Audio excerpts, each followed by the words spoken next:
You feel angry, sad, anxious, fearful. But what if I told you that the emotion isn't the problem, but the way that we relate to it is? My name is John, and Inner Atlas is a channel where I focus on finding deeper meaning and connection.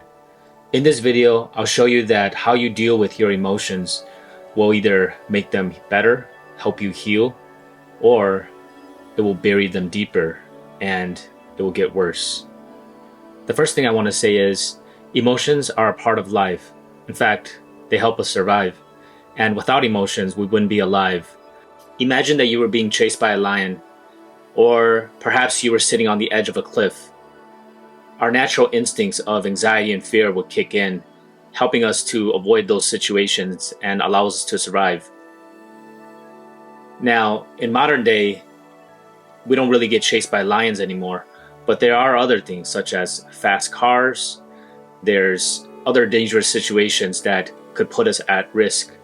What's not normal is to be anxious when there is no real threat nearby. And this is when we run into a roadblock.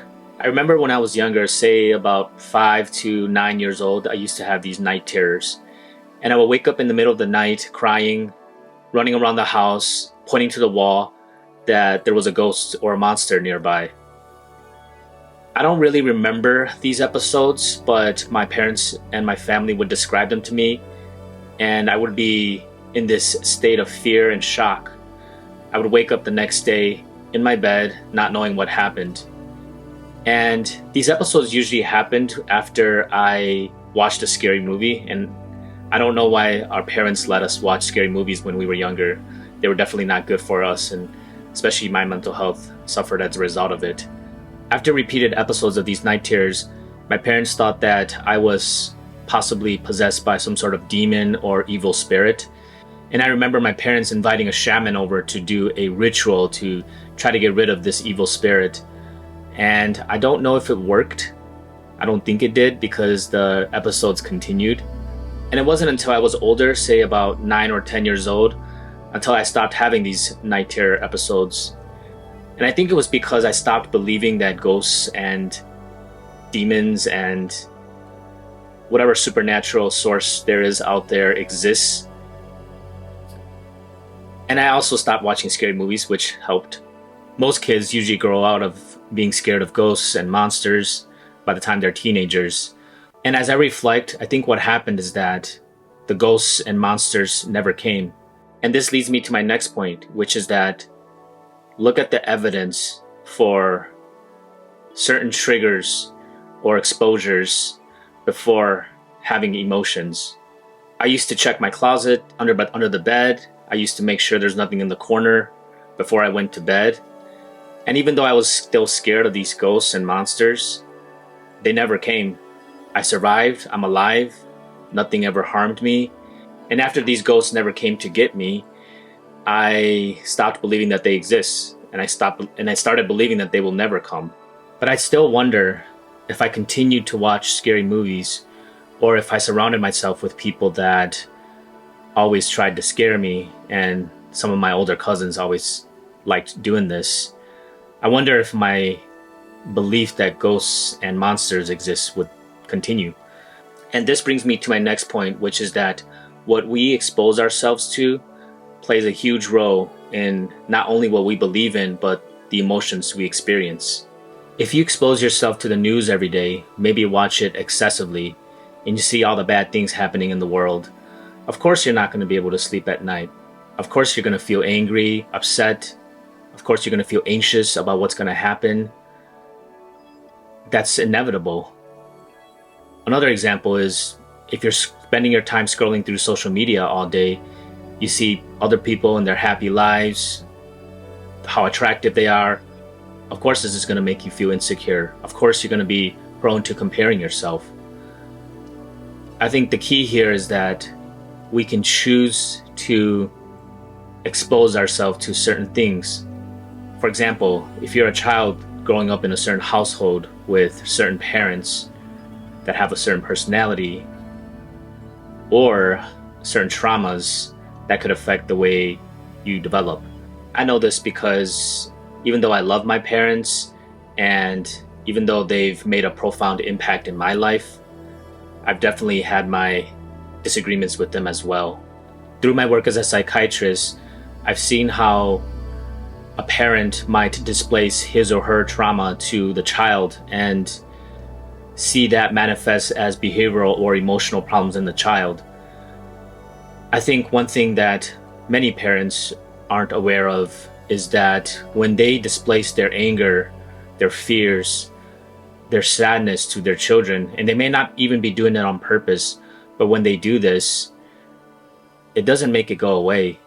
Even though this might provide some relief for the parents in the moment, it's a lot worse for the child, and the child has to carry on this trauma, these feelings of abuse for the rest of their lives. So what do we do then? We can't control what we're exposed to. Well, sometimes we can, but not always. And in those instances that we can't control our exposures, how do we control our emotions if we can't let it out in a certain way, or we can't displace it? The secret here and the solution here is to feel into them. If you've ever heard the phrase feel to heal, you know what I mean. Let me ask you a question. Have you ever had an emotion last forever? I mean, if it did, you would still be feeling it right now.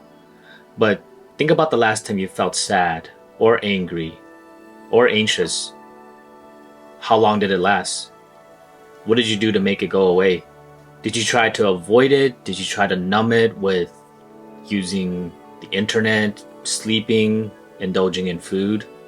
Or did you just feel through it, to sit with it and let it pass? By this point in the video, you probably know which one of those is more healthy. If you've ever lost someone or something important to you, you probably felt sad afterwards. And if you allowed yourself to go through with the process of grief, you probably realized that you started to feel better. And if you allowed yourself to feel into those emotions, you would start to heal. The only way to get rid of negative emotions is through it, not around it. The next time you feel these negative emotions, I encourage you to sit with it, to feel through it.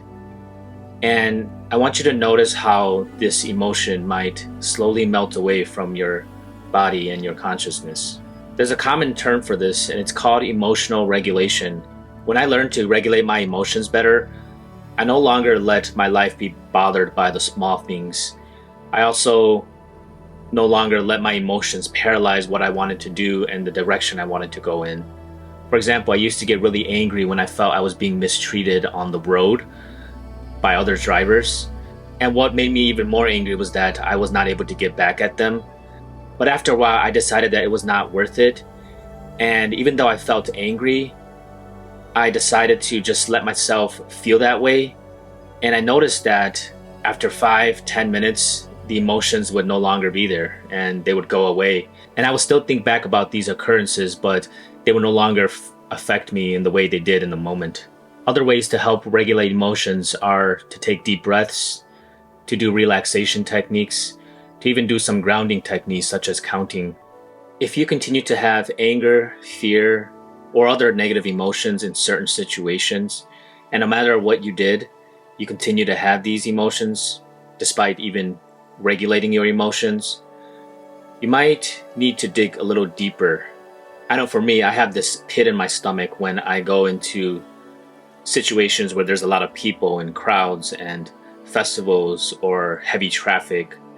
And even though there isn't an immediate threat, I still have these emotions.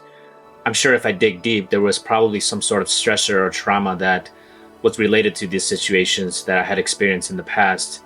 And I find a way to resolve it through either continuing to expose myself to these situations in order to find the evidence that it's okay to be there without feeling like I'm going to die, or to see if I am displacing that anxiety and fear from somewhere else in my life. I guess a better analogy for previous emotional stressors or traumas is to look at the physical side of things. For example, I tore my ACL in my knee about 9 years ago. And ever since that happened, even though I got surgery, did physical therapy, my knee was never the same. I continue to experience pain from time to time and have trouble running for long periods. But I think the key here is that I didn't let it affect me and my life. I continue to go on functioning, going to school, going to work, spending time with family and friends, traveling, even though this pain will rear its head once in a while. And this leads me to my last point, which is that even though certain things have happened to you or me or anyone else, you can still choose how you want to react and what you want to do going forward. I'm not saying to ignore your emotions because, like I talked about earlier in this video, emotions are a part of life and they help us survive and exist. But what I'm suggesting is that you get to know your emotions and to know when your emotions are coming from a real place versus a place that is caused by an imaginary thing or something that was a threat in the past but is not currently a threat. It's also really important to feel your emotions, to not avoid them, to not repress them, to not displace them to someone else or something else. And once you're able to do all this, you should start to feel better. So I hope you learned a thing or two from this video, and I hope to see you in the next one. Bye-bye.